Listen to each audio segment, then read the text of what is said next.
We're sitting here at the Embassy Suite in Dallas for the NPKUA conference. Today, Friday, the 15th of January. Hello, my name is Susan Gallagher. I'm from Wilmington, Delaware. My son has PKU. He will be 2 years old on January 29th. We were fortunate enough that through newborn screening, he was diagnosed and we were informed within 4 days. And we had him go to our AI DuPont clinic in Wilmington, Delaware. He was on a low-protein formula basically within 4 days, which was unheard of. It usually takes a week or two by the time you get diagnosed, and we were very pleased for him to be on formula right away. Of course, there's been trials and tribulations because, as you know, toddlers can be finicky, and I was told that because I belong to a listserv by Emory University, and the listserv encompasses over 1,500 people from around the country. And they would mention things like, well, they're going to eat like a toddler, and they're not going to eat like a toddler. But it's a different story when you're a PKU toddler. You have a certain number of protein and synthetic protein that you need to get into your system within a 24-hour period, and there is no altercations to that diet.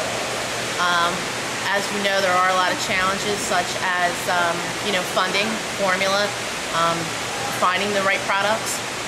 One big challenge that a lot of us have is finding the products. The low protein, the modified products are usually only purchased through the internet.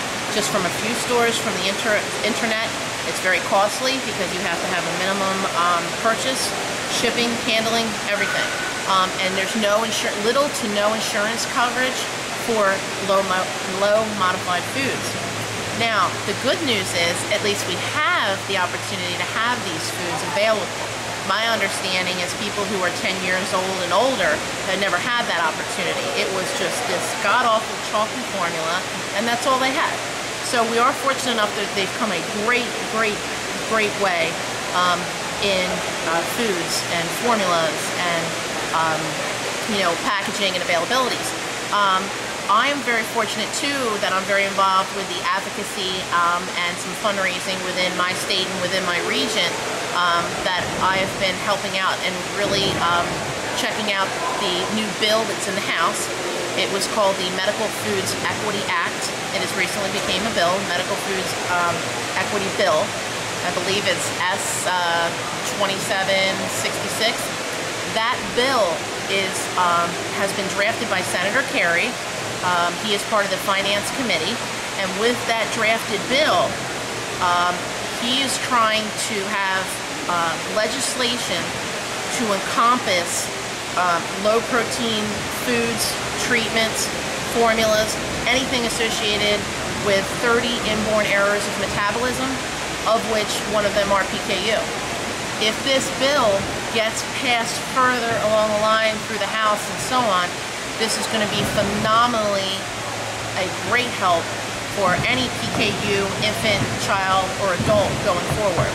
Of course, there's going to be some modifications as to exactly how much coverage, but the bottom line is we may finally see the coverage that we've been looking for across the board, instead of maybe this state might cover formula, or maybe this state covers part of it.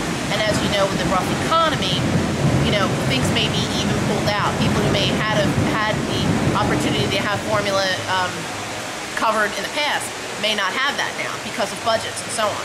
But if we can really make an effort to get this bill passed, this is going to be huge. So we're really looking forward to that. I'd say one of the recent challenges, besides a diet with a toddler, would be the blood draw. They have to have their, PKUers have to have their blood draw to see what their phenylalanine levels are. And then they work with their dietitian in order to see how they need to modify their diet. I do my son's blood. I do it about every 2 to 3 weeks, and I've been doing that since he's about 4 months, which isn't easy.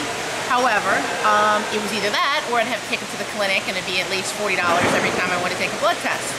And I'm trying to do what I can to stay home with him because, as you know, the first 1,000 days of life are the biggest neurological development of an infant. So one of those challenges of the blood testing is we're really looking forward to BioMarin is coming out with a blood testing monitor device, kind of like the diabetes device, where it's going to have one little droplet and you're going to be able to see where the level is. We're really looking forward to that. It's still taking time. It's in a clinical phase, and then it needs to be in a patent phase. We were hoping it was going to be released this year, but we're looking at maybe next year. But hey, it's better than nothing, but we're really looking forward to that. And thank God there's just been so many advances within the last 5 years especially, but totally within the last 10 years. So if we had to have PKU, at least I'm glad that it had to happen. Like I said, 2008, my son was born. It was a good timing as far as resources, materials, availability, legislation, and technology. We're at a good time, thank God. And as you know, we are here at an inaugural conference of a national PKU. And this is huge, being groundbreaking, because before we were all state to state, country to country. This is an alliance coming forward to unite everyone and every effort together in one location. So things are looking up, and we always have to have hope, and I guess that's the last thing I have to say. Thank you.